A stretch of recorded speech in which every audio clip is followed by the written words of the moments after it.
तो आज हम पहली बार ये जो क्लास यूट्यूब पे डालने जा रहे हैं। उससे पहले मैं आपको एक बात बता दूँ कि हमने जो व्हाट्सएप ग्रुप बना रखा है सूजस राजस्थान करंट नाम से, उसकी इम्पोर्टेंस क्या है और हमने वो अलग से क्यों बनाया है। तो मैं आपको बता दूँ कि पिछले साल 2 साल से जो भी आरपीएससी के पेपर हो रहे हैं या फिर अधीनस्थ बोर्ड में जो भी पेपर होते हैं, करंट का अधिकांश भाग सूजस के माध्यम से सीधा आता है। हम क्या करते हैं कि अदर कोचिंग वगैरह भी क्या करते हैं कि उनको जो सूजस में आते हैं उनको अलग से नोट्स बना के आपको प्रोवाइड करवा देते हैं और वही करवाते हैं, कहीं और से करवा देते हैं। लेकिन उसमें एक दिक्कत रहती है कि आपको चीज़ों की इम्पोर्टेंस की पता नहीं चल पाती है और टीचर को तो वो रहती है कि ज़्यादा इम्पोर्टेंस कौन सी है कौन सी नहीं, लेकिन आपको वो पता नहीं चल पाती है। इसलिए हमने एक ग्रुप बनाया है कि ताकि आपको डेली के सूजस के जहाँ से करंट के नोट्स जो कोचिंग वाले बनाते हैं वहीं से आपको पढ़ा दिया जाए, वहीं से आपको पढ़ाया जाए तो कितना अच्छा होगा। तो डेली आप एक बार उसको रिवीजन लगा लें।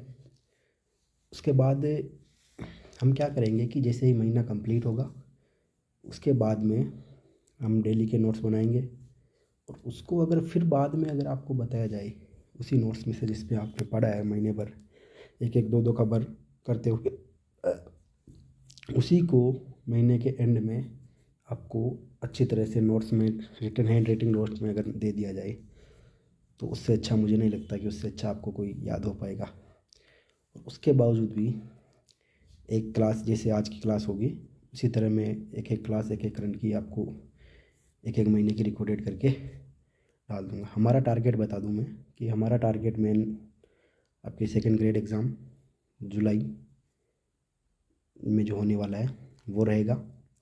उसके आसपास जो भी आपके राजस्थान का, इसके अलावा जो भी राजस्थान के करंट जहाँ भी आता है उसके लिए भी वो इतनी इम्पोर्टेंट हो जाती है। अभी आपको बता दूँ कि अभी कोई आरपीएससी में केमिस्ट का पेपर हुआ था।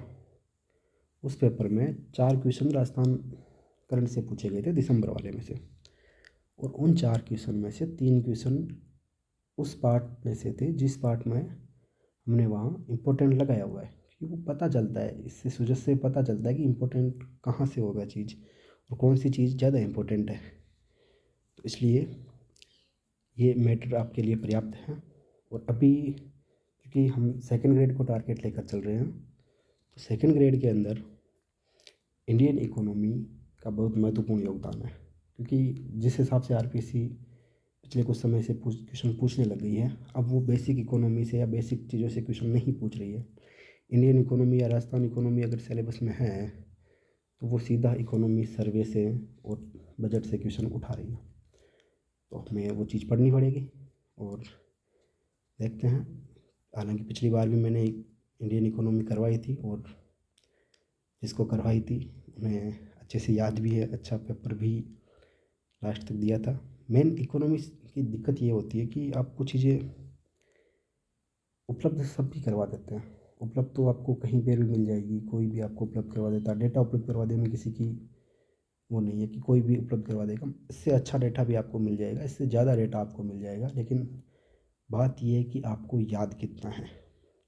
वो जो डेटा आपको मिला है उस डेटे में से आपको याद कितना रहा, आप एग्जाम में कितना लिख पाते हो, ये महत्वपूर्ण है।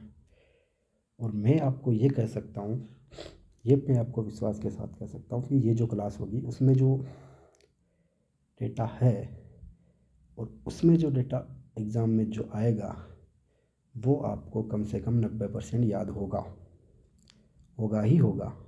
90% आप होगा ये डेटा। आप खुद ये क्लास कंप्लीट होने के बाद आप खुद देखोगे कि आपको चीज़ें याद हो रही है या नहीं हो रही। पर एक बार क्लास को पूरी ले, उससे पहले जो ये चीज़ें बीच में ना रोके।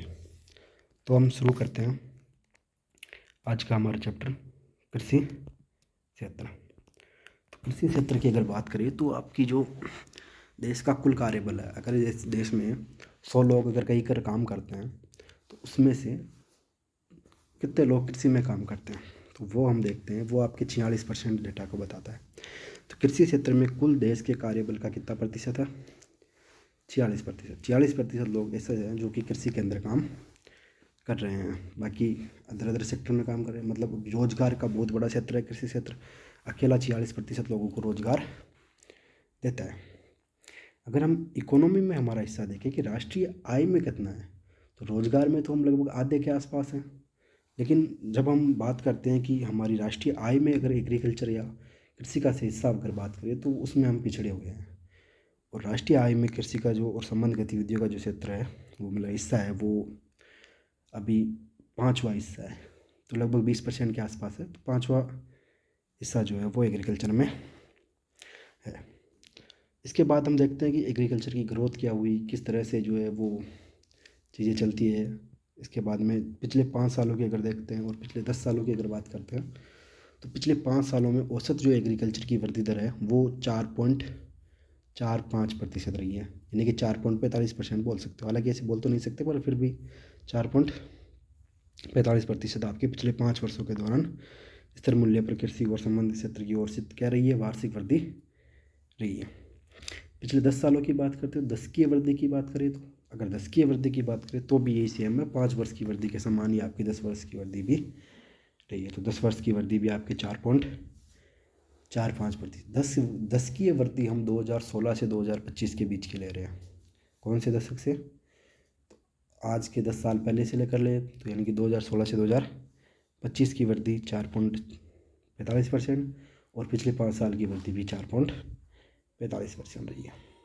हालांकि एक और रटा है, इतना इम्पोर्टेंट तो नहीं है, पर फिर भी एक बार पूछा जा सकता है, देख लो कि वित्त वर्ष 2025-26 की जो दूसरी तिमाही, तो वित्त वर्ष 2025-26 की जो दूसरी तिमाही है उसके अंदर जो कृषि का डेटा है वो कितना है, ये आपके 3.5%। तो अब ये कैसे याद रखेंगे, ये तो बता दिया आपने। तो अब ये देखो 5 साल में जो औसत वृद्धि दर रही है उससे अगर हम एक कम करते हैं तो 2025-26 की दूसरी तिमाही वाली वृद्धि दर आ जाती है। मतलब कि औसत वृद्धि दर 5 साल में 4.45% रही और 2025-26 की जो दूसरी तिमाही उसमें औसत वृद्धि दर कितनी रही, तो 4.45 से कितना कर दो, एक कम कर दो, तो ये लगभग आ गया कितना, 3.45। और इसी को आप बोल सकते हो 3.5। यहाँ तक ये महत्वपूर्ण डेटा हो गया। अब आगे चलते हैं। आगे आता है वित्त वर्ष 2015 से लेकर 2024, ये जो दशक था, उस दशक के दौरान जो आपका पशु क्षेत्र है, पशुधन है, पशुधन के अंदर कितनी वृद्धि हुई है। एक एक क्षेत्र की बात करते हैं। ओवरऑल एग्रीकल्चर में वृद्धि 4.45% की हुई है 10 सालों में। आपकी पशुधन क्षेत्र में 10 सालों में वृद्धि कितनी हुई है, तो पशुधन में ये 10 साल के अंदर जो है वो लगभग दुगुना हो गया है। पशुधन कितना हो गया, दो गुना हो गया है। और 2 गुना को हम लिख सकते हैं 195%, 200% आसपास। तो जब 200% होता तो 2 गुना हो जाता, तो लगभग 2 गुना हो गया है। और हम इसको बोल सकते हैं कि 195% की जो है किसमें वृद्धि हुई है, पशुधन क्षेत्र के अंदर। तो पशुधन क्षेत्र जो है लगभग 195% रूप से बढ़ा है। और वर्तमान मूल्य के अंदर इसका संयुक्त वार्षिक वृद्धि दर अगर आप देखें, तो वार्षिक वृद्धि दर अगर इसकी देखें तो वो 12.77% है। ओवरऑल तो ये बढ़कर 190% हो गया, 195% हो गया है। लेकिन अगर वार्षिक वृद्धि दर देखें तो वो आपकी कितनी है, वो 12.77% रही है। 2014 से ही 25 के दौरान अगर हम मत्स्य की बात करते हैं, तो मत्स्य के अंदर भी जो वृद्धि है वो 140 से अधिक है। तो 140% से अधिक मत्स्य क्षेत्र में वृद्धि रही है, जो कि लगभग 88 लाख टन की जो है वो, मतलब 88 लाख टन जो है वो उसका उत्पादन मत्स्य का पहुंच गया है। तो ठीक है, आगे चलते हैं। खाद्यान्न उत्पादन, तो भारत में खाद्यान्न उत्पादन में निरंतर जो है वृद्धि हो रही है। पिछले कुछ सालों से देखिए तो खाद्यान्न उत्पादन में वृद्धि होती आ रही है। एक समय ऐसा था जब भारत के लिए जो खाने के लिए अन्न वगैरह उसकी भी बहुत ज़्यादा कमी थी। हम यूएसए वगैरह से जो है वो PL480 के तहत जो है वो सहायता वगैरह, खाद्यान्न वगैरह ये बाहर से आयात करते थे। आज जो है वो खाद्यान्न में भारत में निरंतर वृद्धि हो रही है। खाद्यान्न में जो है लगभग भारत खाद्यान्न में आत्मनिर्भर बन चुका है। तो उसके हिसाब से हम देखें, अभी जो भारत का जो खाद्यान्न उत्पादन है वो 3577 लाख मीट्रिक टन है। कितना है, 3577 लाख मीट्रिक टन 2024-25 के दौरान भारत का खाद्यान्न उत्पादन इतना अनुमानित है। तो आप याद रख लेना, बहुत ही महत्वपूर्ण डेटा है, 77 लाख मीट्रिक टन। ये नहीं रही तो कम से कम ये याद रख लो कि 3500 के आसपास है, 3500 मिलियन लाख मीट्रिक टन के आसपास जो है वो खाद्यान्न उत्पादन रहा है। जो पिछले वर्ष की तुलना में, जो पिछले वर्ष खाद्यान्न था उसकी तुलना में 254 लाख मीट्रिक टन की वृद्धि हुई है। पिछले वर्ष हमारा जो कम था इस बार थोड़ा और बढ़ा है। कितना बढ़ा है? 254 लाख मीट्रिक टन बढ़ा है। और बढ़ के कितना हो गया? तो 3577 लाख मीट्रिक टन हो गया, या फिर 3500 भी याद रख सकते हो। ये जो वृद्धि हुई है खाद्यान्न में, इसकी वृद्धि का कारण है क्योंकि धान हो गया, यानी कि चावल, गेहूँ, मक्का, मोटा अनाज, इन सब में जो है वो उत्पादन में वृद्धि हुई है। इसकी वजह से आपके खाद्यान्न उत्पादन में भी 254 लाख मीट्रिक टन की वृद्धि हुई है। और कितना पहुंच गया है? ये हो गया 3577 लाख मीट्रिक लाख टन।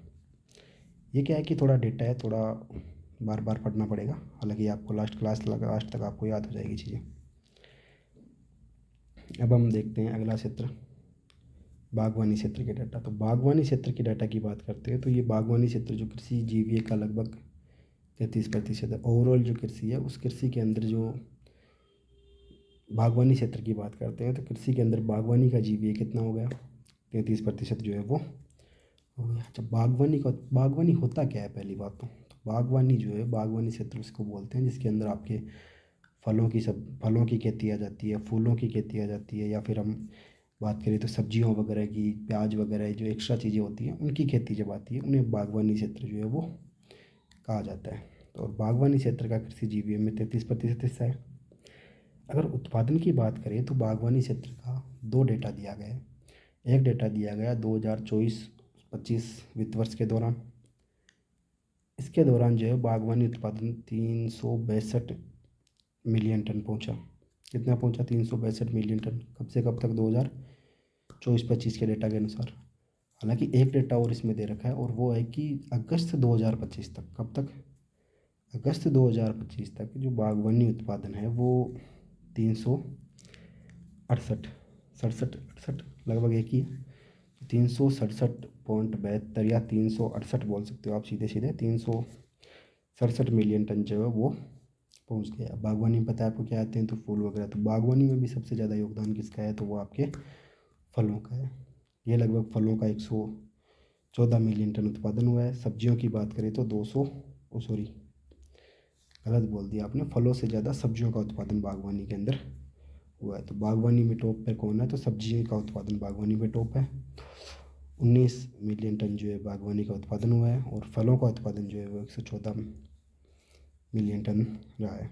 अन्य बागवानी फसलों का उत्पादन की बात करें तो अन्य बागवानी उत्पादन वो 33 मिलियन टन रहा है।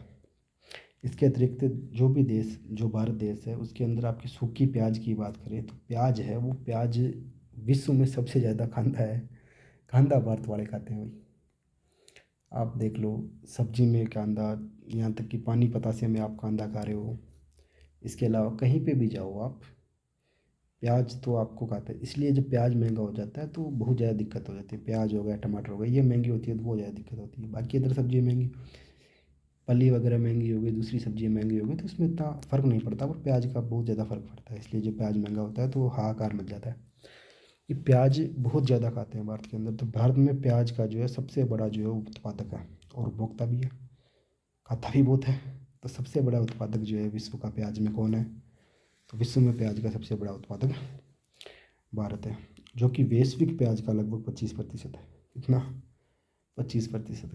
प्याज से याद रखना, पैप और प्याज और पैप और 25% का योगदान। तो विश्व में प्याज का जो है 25% के योगदान के साथ विश्व में नंबर 1 है, मतलब नंबर 1 है भारत प्याज के उत्पादन में।